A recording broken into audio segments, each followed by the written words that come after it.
I was 35 weeks pregnant with my first. It was February 19th, first thing in the morning, and I noticed my belly was tightening over and over again. After this continued for the next few hours, I called my mom, who lives all the way on the other side of the country from me, and I told her that it might be time for her to hop on a plane and head over because baby was definitely coming. How did I know that this belly tightening wasn't just Braxton Hicks contractions and was actually the real deal this time? Stick around to find out. Welcome to the Deconta channel, where we discuss all things educational and we never duck away from difficult topics, including how to tell the difference between Braxton Hicks contractions and the real deal.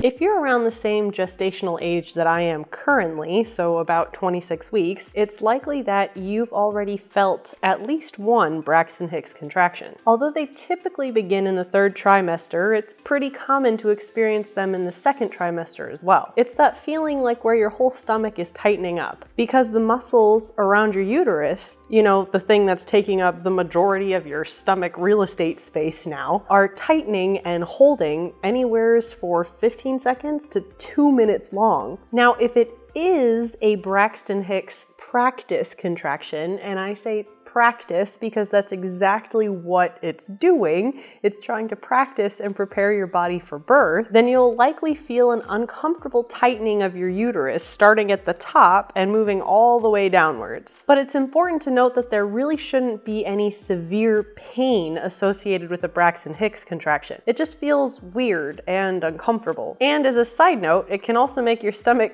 look really strange, almost like it warps into this weird pointy mountain-like thing. The best thing that I can relate a Braxton Hicks contraction feeling to, that you might also be able to relate to, is the tightening and throbbing that you feel when your uterus is contracting after an orgasm. It's not typically painful, it's just weird and uncomfortable. Other dead giveaways that you're experiencing a Braxton Hicks contraction is that they are unpredictable. In other words, they can occur any time of day, they don't occur in any kind of specific pattern, and they can start up and disappear as if they never occurred altogether. If the contraction eases up in any way, shape, or form, meaning that if you were to change your activity and the contraction were to stop, then you're probably just feeling a Braxton Hicks contraction. But the real question here is, how do you know if there isn't a pattern to them so that you could for sure say, hey, this is probably a Braxton Hicks contraction? That is an excellent question, and the best way to do that is to start by downloading a contraction tracker, contraction timer, contraction counter,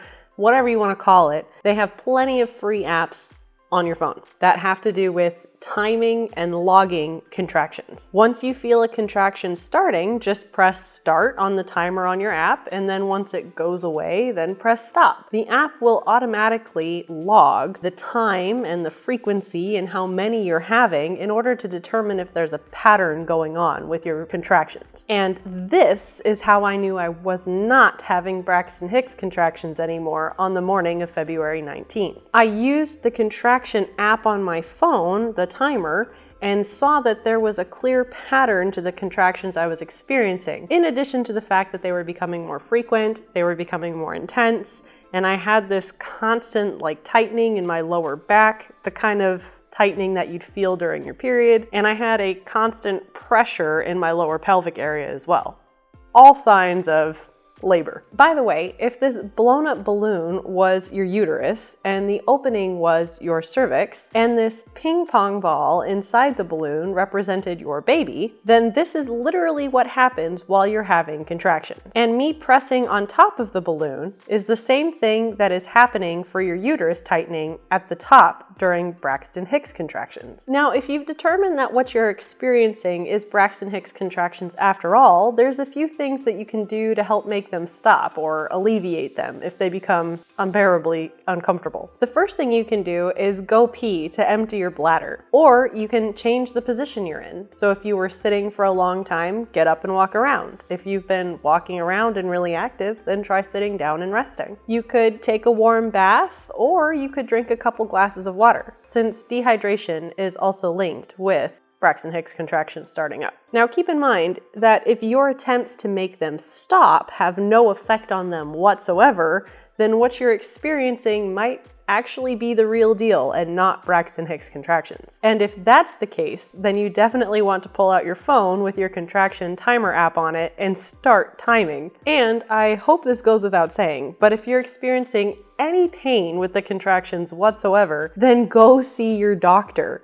It's better to be safe than sorry. Even if it ends up being a false alarm, don't be embarrassed. Just go. Other than the seemingly obvious notion that I've experienced some Braxton Hicks this week in week 26, what else has week 26 of pregnancy felt like otherwise? Unfortunately, the physical therapy sessions that I'm going to did the exact opposite of what they were supposed to do, in that they were trying to help me but made my condition worse and made my entire neck and back and arm and all the muscles flare up again when they were perfectly fine before that. So big bummer in that regard. And I guess the best thing I can liken it to is having like the worst Charlie horse of your life stemming from the base of your skull all the way through your shoulder, mid-back, all the way down your arm to your fingertips, and just constant, unrelenting pain. And with that pain, of course, sleeping is a huge challenge, but I've sort of figured out a way to kind of sleep at like a 70-degree angle by propping up my pillows and using my belly wedge as a makeshift incline to sleep in bed. Not the most comfortable, but at least I was able to get a few hours of sleep. And overall, I'm feeling really winded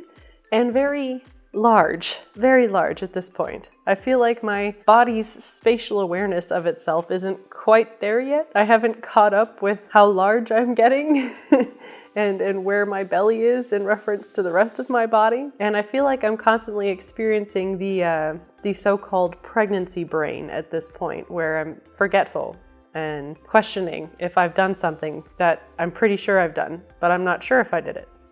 Who knows? And what does our little one look like at week 26? Well, our baby is now about 13.38 inches or 34 centimeters in length. So about the length of a butternut squash, and also coincidentally about the weight of one too, around 2 pounds at this point. The majority of their bodily systems and functions are in place at this point, and the majority of their development from here on forwards is dealing with gaining height and weight. Although there are still a few cool caveats that are happening this week in addition to gaining height and weight, and one of those would be that the nerves in their ears are starting to develop a lot better now in order to hear and distinguish sounds that they're hearing. Their eyes have probably opened at this point as well, and therefore they should be more responsive to changes in light around them. So you could try shining a light on your belly and see if there's any change in movement,